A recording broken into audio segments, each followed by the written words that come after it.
Primero quiero agradecer a la organización, especialmente a Augusto, por esta posibilidad de estar ante ustedes transmitiendo algunas ideas.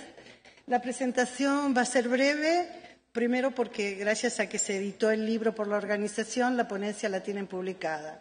Segundo, va a ser breve porque hemos confluido en el principio de la realidad, todos los ponentes, casi todos los ponentes de esta mesa, y bueno, y casi todos coincidimos en la definición y en la aplicación.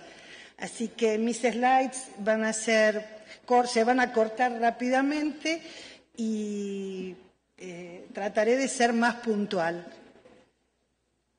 El principio de la realidad se condice con esta frase de Aristóteles en su libro La Política. La única verdad es la realidad. Si bien un expresidente de mi país la hizo suya y la seguimos repitiendo, en realidad muchos siglos antes de 1900 y algo la había dicho ya el Estagirita. Bueno, para delimitar el tema, aunque ya Marcelo Richter también lo delimitó, quiero decir que el principio de la realidad no es algo que flote, no es algo que se pueda analizar solamente en forma aislada, sino que conforma el conjunto de los principios que son los rectores de la disciplina, de nuestra disciplina, el derecho del trabajo. Y yo acudí a dos definiciones. Una que dio el maestro Justo López, que dice que por sobre la ficción que puedan haber montado las partes, se impone la realidad resultante de los hechos cumplidos durante la relación, primando así la realidad sobre la forma, lo que en el proceso se ha de traducir en el relativo valor de la prueba documental por sobre la prueba testimonial y la apreciación de los otros hechos de la prueba.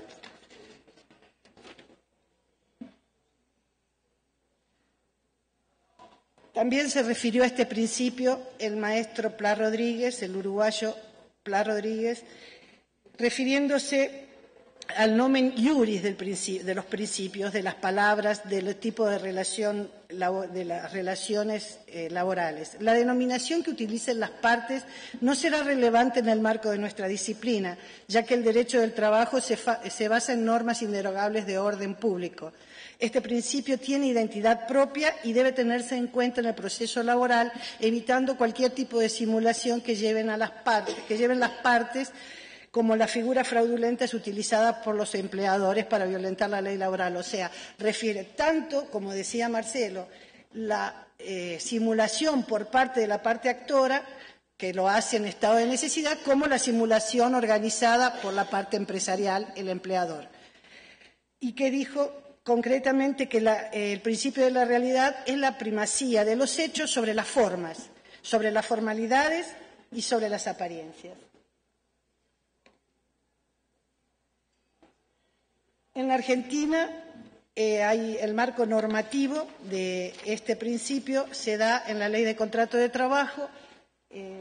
Yo me refería a los artículos puntuales del régimen de contrato de trabajo, que sería el 9, el 11 y sobre todo el 14, que declara la nulidad, fulmina con nulidad por fraude laboral a todo contrato en que las partes hayan procedido con simulación o fraude a la ley laboral, aparentando normas contractuales no laborales mediante la interposición de personas o cualquier otro medio. En ese caso, entonces la relación, cualquiera sea el nombre, quedará regida por la ley de contrato de trabajo, por esta ley dice. En paralelo, en el año anterior, en el año 2015, se sancionó en mi país un Código Civil y Comercial unificado y a pesar de las presentaciones que se hicieron en forma oficial sobre lo que podía aportar este nuevo código, yo pienso que apuntó a destruir directamente el contrato de trabajo dependiente.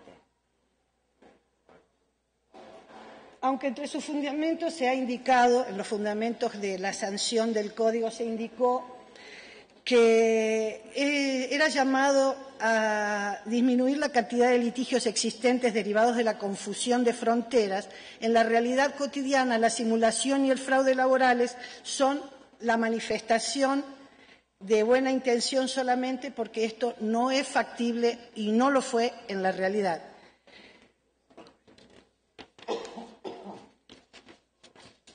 Sin embargo, la jurisprudencia del fuero laboral, el fuero del trabajo, el fuero nacional del trabajo, ha sostenido que una persona puede con su trabajo, sostener que una persona con su trabajo pudiera ser objeto de una locación de servicios, no es solo dar muestras de un enorme atraso histórico y social, sino que también implica cosificar al ser humano. Así, debe prevalecer el principio de la primacía de la realidad y mostrar al trabajador en relación de dependencia que es el protagonista de un contrato de trabajo. Por su lado, nuestra Corte Suprema de Justicia de la Nación, que siempre ha respondido a los tiempos gubernamentales, estuvo constituida por 5 miembros, luego en la época, en el 90, fueron 9 miembros, luego por la muerte o renuncia fueron 7 miembros, quedaron en 3 miembros y ahora con el nuevo gobierno y la nominación de los doctores Rosati y Rosenkrantz se ha constituido en 5 miembros. No obstante, una Corte de 3 miembros, presidida por su presidente, el doctor Lorenzetti,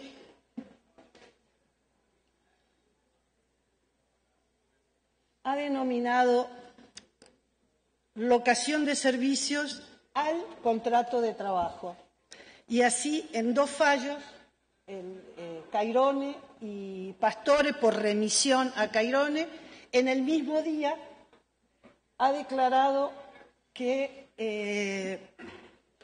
ha denegado a los trabajadores el carácter de trabajadores dependientes. De esta forma,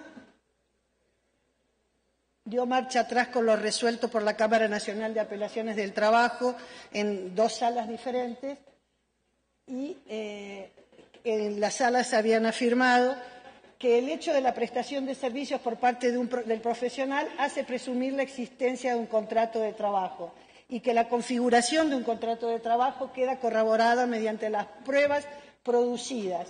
Se trataban de 2 médicos que trabajaban en el Hospital Italiano y el médico había formado parte del engranaje empresario del centro de salud por haber estado sujeto a órdenes, a diagramas de horarios y a guardias y controles de concurrencia.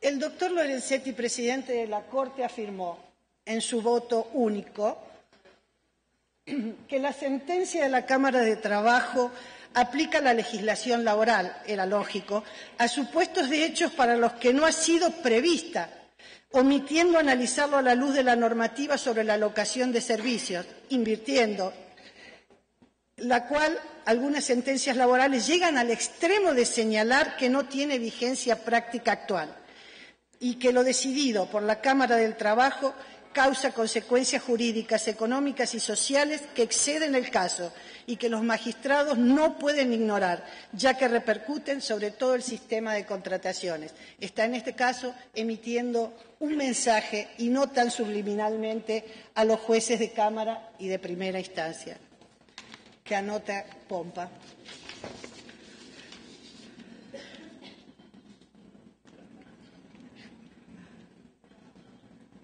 El doctor Lorenzetti también es un gran creativo. Por acordada 36 del 2009, él fue quien tuvo la idea de la creación dentro de la Secretaría de la Administración, de la Secretaría General de Administración de la Corte, de crear una unidad de análisis económico para realizar estudios de índole económica para evaluar efectos que podrían producirse en las variables económicas como consecuencia de las decisiones que eventualmente pudieran adoptarse en el expediente en trámite ante el tribunal. Voy a hacer una traducción laboralista de esto. ¿Qué quiso decir dándole esta función a esta unidad de análisis económico? Bueno, esta unidad tenía que asesorarlo para lograr que el trabajador o los trabajadores entendieran que reconocer la existencia de una relación laboral en simulación y fraude a la normativa laboral puede tener consecuencias económicas e incidencias en las finanzas de la empresa. Esta jurisprudencia claramente le otorga prioridad a las leyes de mercado, contradiciendo a los principios liminares de nuestra disciplina, por cuanto marca un cambio en los parámetros interpretativos del orden público laboral y lo somete a las reglas socioeconómicas que degradan la tutela que requiere la parte más vulnerable de la relación de trabajo. Como nota de color, y ya casi terminando, en forma acelerada, me detuve en el blog del estudio jurídico empresarial que refiere a los abogados laboralistas y me gustaría transmitirle lo que piensan de nosotros. Dice así: el tema lleva también, refiriéndose a los dos fallos de la Corte, el tema lleva también a reflexionar sobre algunas tristes realidades de nuestro medio, ya que este tipo de acciones son alentadas por personas que habitualmente utilizan expresiones tales como la defensa irrestricta del trabajador, el bienestar de los más necesitados, la mejora del pueblo. Sin embargo, la realidad es que tales personas, o sea, nosotros los laboralistas, perseguimos un afán de lucro insaciable, ante el cual, como en estos casos, no hemos reparado en comprometer de manera casi insalvable el funcionamiento del sistema médico privado, tal como está estructurado desde hace décadas en nuestro país, lo cual no es cierto. Considerado de excelencia a nivel mundial, tampoco es cierto. Recurriendo a consabidas prácticas y presiones perversas, despojadas de todo contenido ético y moral, con un innegable desprecio por el valor justicia. Eso es lo que los abogados empresariales piensan de nosotros, los abogados de la empresa demandada. La triste realidad no es para los empresarios, sino para los trabajadores. Y lo explico, pero no sé si necesita explicación. Todos sabemos la triste realidad de los trabajadores. Son una constante. Y como me quedan 2 minutos, quiero concluir. Quiero ser respetuosa con los tiempos. Quienes sostenemos insaciablemente la defensa irrestricta del trabajador, vamos a seguir en esta línea, yo no lo dudo, a pesar de las expresiones que se ha volcado referido a nosotros en este blog de estudio jurídico empresarial.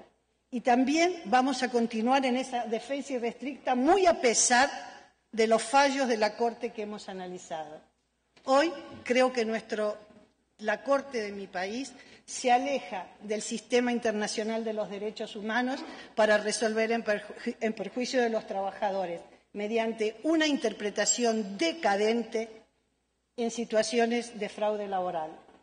Como laboralista estoy convencida que, y cito a mi maestro, el doctor Rodolfo Capón Filas, presidente honorario del Equipo Federal del Trabajo, como laboralista estoy convencida que, reiterando como la verdad de perogrullo, que la Corte Suprema no es tribunal de casación en mi país, no tenemos Corte Constitucional y no es nuestra Corte el Tribunal de Casación. Y ante sus decisiones no existe ningún deber moral de acatamiento. Toca a los jueces asegurar que los derechos se cumplan. Esta visión no es una utopía, es una esperanza y, sobre todo, un deber. Capón Filas Rodolfo, en un artículo a 40 años de la sanción de la Ley de Contrato de Trabajo y 3 pasos adelante. Me sobraron 42 segundos. He cumplido.